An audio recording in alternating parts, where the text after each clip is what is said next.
Let's control the motor's speed with a potentiometer and forward and reverse via digital inputs.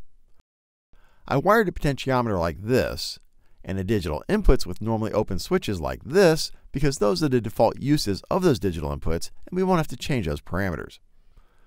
Let's factory reset the drive so you know exactly where I'm starting from. Right arrow once to the drive parameters, scroll to parameter 93, change it to a 1, select that and accept it. Escape back to the top level display. The drive's parameters are now all reset to default values. The drive defaults to keypad entry for frequency control, so let's up arrow to the frequency control and change that to a 2, which tells the drive to use analog input voltage 1 for frequency control. Enter to select, enter to accept.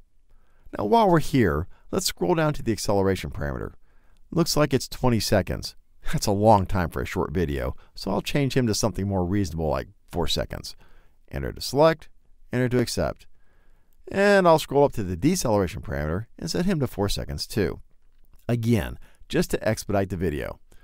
Enter to select, enter to accept. And escape back to the top level.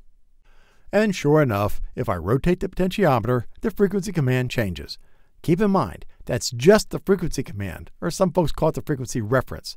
The motor won't spin up to that speed until we enable it. Switch forward on. The display automatically changes to show us the actual frequency while the motor's running. Turn that off, switch to reverse, and the motor spins in the other direction. That's all there is to it. By the way, if you prefer to use momentary push buttons for drive control instead of the maintain toggle switches we used here, then check out the 3-wire control video where you'll learn how to do that. Meanwhile, click here to learn more about the ACN family of variable frequency drives.